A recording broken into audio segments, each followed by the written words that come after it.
Bonjour à tous et à toutes et bienvenue sur la chaîne YouTube de Martin Eden. Et aujourd'hui, on va continuer la lecture de la brochure sur Alain Soral, les Soral et la bourgeoisie prélasse.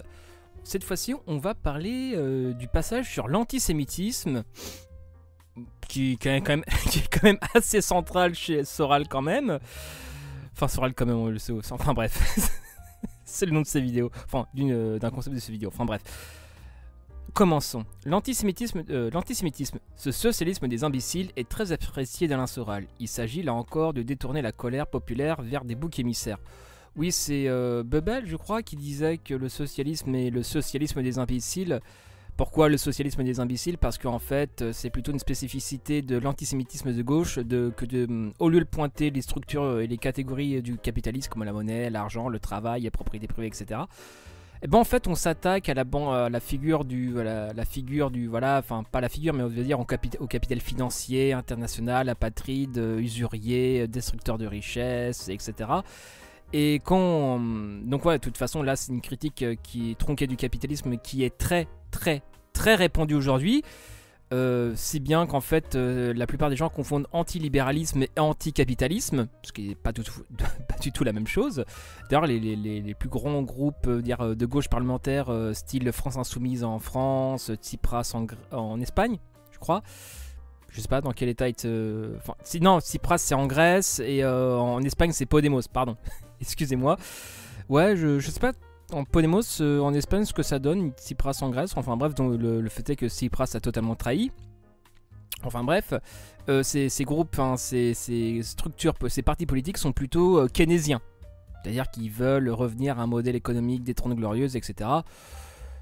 Sauf que bon, les 30 glorieuses étaient possibles parce qu'il y avait tout un monde à reconstruire après qu'on s'est royalement foutu sur la gueule en Europe pendant 4 ans quand même. Donc c'est pour ça qu'on pouvait se permettre, et aussi les structures du Parti communiste étaient encore... non pas que je souhaite le retour du Parti communiste, mais disons qu'il y avait une opposition en face, enfin bref. Disons que c'était une période historique où on pouvait potentiellement lâcher un peu de bifton et quelques tickets resto aux gars.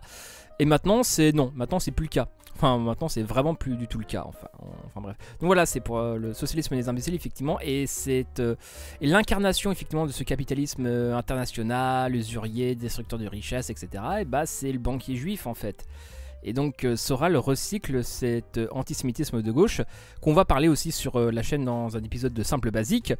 Et là où l'antisémitisme de droite, c'est plutôt un antisémitisme issu de la religion chrétienne, catholique, protestante, peu importe, limite. Oui, parce que voilà, c'est les juifs ont tué le Christ, etc., etc. Enfin bref, voilà. Donc l'antisémitisme de droite, ça serait plutôt un antisémitisme de type religieux.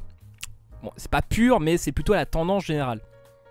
Et l'antisémitisme de gauche, c'est plutôt un antisémitisme qui se veut être une critique du capitalisme et qui finalement n'en critique que des aspects superficiels. Enfin bref, continuons la lecture. Et je parlerai de tout ça. Et l'antisémitisme, vous inquiétez pas, on va en bouffer. Enfin, moi j'en ai bouffé, mais vous allez en bouffer de l'antisémitisme, croyez-moi. Hashtag Polyakov, Taguieff. Bon, Taguieff c'est un peu compliqué, mais bon, sur l'antisémitisme et sur le complotisme, à la rigueur, pourquoi pas. Mais il faut mettre des gros trigger warning sur Taguieff, quand même, parce que lui, il n'est pas à l'abri d'un gros dérapage et une grosse connerie, mais quand même, enfin bref, on en reparlera. Polyakov aussi, qui est intéressant. Moshe Postone, qui est un incontournable de la critique. Enfin bref, on verra tout ça un peu plus tard. Billy, continuons la lecture. Mais ce brave Soral, décidément très prévoyant, n'a pas attendu la crise économique pour distiller son poison. En 2004, déjà, il déclarait « Quand avec un Français juif sioniste, tu commences à dire il y a peut-être des problèmes qui viennent de chez vous, vous avez peut-être fait quelques erreurs, c'est pas systématiquement la faute de l'autre totalement, si personne ne peut vous blairer partout, vous mettez les pieds. » Je me souviens de ces vidéos, il y avait Dieudonné, je crois, à côté. Parce qu'en gros, c'est à peu près ça leur histoire, tu vois. C'est quand même 2500 ans où à chaque fois où ils mettent les pieds quelque part, au bout de 50 ans, ils se font dérouiller. Il faut se dire, c'est bizarre. C'est que tout le monde a toujours tort, sauf eux. Le mec, il se met à aboyer, à hurler, à devenir dingue, tu vois. Tu ne peux pas dialoguer. C'est-à-dire, je pense que il y a une psychopathologie, tu vois, du judaïsme sionisme qui confine à la maladie mentale. Je me souviens de cette vidéo, effectivement.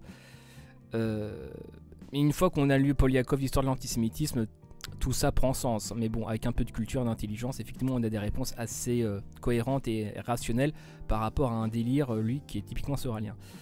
Puis cette année, il y a quand même 1 milliard de chrétiens qui s'excusent face à 15 millions de juifs. C'est quand même bizarre. Il a dû se passer quelque chose pour qu'on soit obligé de s'humilier à ce point-là, que notre pape soit obligé de demander pardon parce qu'il y a un évêque ultramarginal qui a dit 3 conneries. Les conneries de Richard Williamson étant justes, pour rappel, ces déclarations sur lesquelles 200 000 à 300 000 juifs ont péri dans les camps de concentration, mais pas un seul dans les chambres à gaz. Ah, bon, ok. Oh, j'en fais plein en ce moment, je regarde Chouard sur Twitter, il repop, enfin bref, ça me fait penser à ça, Chouard. Oui, Soral est un vrai résistant, j'ai un doute sur l'existence de chambre à gaz, oui, mais bien sûr, bien sûr. Enfin bref, enfin bref, on va pas polémiquer. Intéressante également, cette déclaration de Soral qui reprend le stéréotype popularisé par le protocole d'usage de Sion du juif fauteur de guerre. Monsieur Finkielkraut était pro-croate, Monsieur Bernard Kouchner, Monsieur Cohn-Bendit, non, pas Cohn-Bendit, c'est Bernard Lévy qui était pro-bosniaque. Ils ont chacun choisi leur camp afin d'attiser la haine et la violence. On ne sait pas trop pourquoi, ils ont dû tirer ça à pile ou face.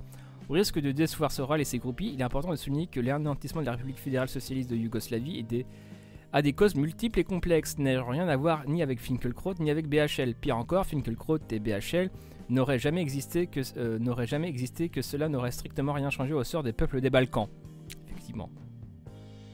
Courageux mais pas téméraire, Soral, peut-être lassé des agressions physiques et des décisions de justice défavorables, se replie la plupart du temps sur des propos plus allusifs visant l'autre d'une telle communauté que je ne nommerai pas, stigmatisant Daniel Cohn-Bendit en tant que parasite de la société française qu'il insulte, ou affirmant la France que les mecs de banlieue n'aiment pas, je ne les aime pas non plus. C'est la France de Bernard-Henri Lévy, je ne l'aime pas non plus. Voilà. Que l'on soit bien clair, les personnalités auxquelles Soral s'en prend sont souvent méprisables. Seulement, bien d'autres le sont tout autant et dont Soral ne pipe pas grand mot. Il n'est pas compliqué de comprendre quel est sans doute le but et quel sera assurément le résultat des envoyés soraliettes visant Bernard Kouchner, Alexandre Adler, BHL, Jack Attali, Laurent Fabius, Alain Finkielkraut, Elisabeth Lévy, etc. Ces dithyrambiques permettent à Soral de passer pour un type qui ose s'en prendre aux puissants, alors qu'elles ont pour fonction objective ne visant que des personnalités à l'origine ethno-religieuse supposées communes, d'épargner la bourgeoisie dans son ensemble en détournant le prolétariat des approches strictement classistes. Effectivement, de toute façon, c'est un peu c'est la technique du bouc émissaire, quoi. Soral ne désigne jamais réellement la bourgeoisie. Si c'est un bourgeois blanc, un mâle blanc de plus de 40 ans, chrétien ou catho, bah ouais, il va dire ok. Par contre, s'il s'appelle Shlomo, effectivement, là, il va péter un plomb. Donc voilà, quoi. Donc oui, aussi, pour lui, être juif, voilà, qu'on soit de droite ou de gauche, peu importe, vu que t'es juif, voilà, c'est ce qu'il appelait, c'était quoi déjà? C'était, ouais, les alternances fonctionnelles, je crois que j'avais mis ça je crois que dans le premier Soral le mytho. C'est en fait je pense réellement qu'il projette chez les juifs ses propres défauts. Enfin bref, voilà. Enfin bref, c'était la partie sur l'antisémitisme de Soral qui est quand même assez conséquent. Paragraphe assez court. Et même à l'extrêmement, je m'étais surpris que Papacito, enfin surpris, pas vraiment parce que c'est un lâche. Papacito, oui, Soral en fait il est judéo-centré. Enfin je m'en souviens, c'était sur Tepa TV à l'époque, ouais, c'est ça. Non, Papacito, on dit antisémite. Voilà, c'est d'habitude. Peut-être qu'il a peur que Soral le tape, je sais pas, qu'il se pointe derrière lui, genre Omaewa, Mushinderu. Nani. Je sais pas, peut-être. Enfin bref, c'était Martin Eden en direct du Goulag. Bisous à vous.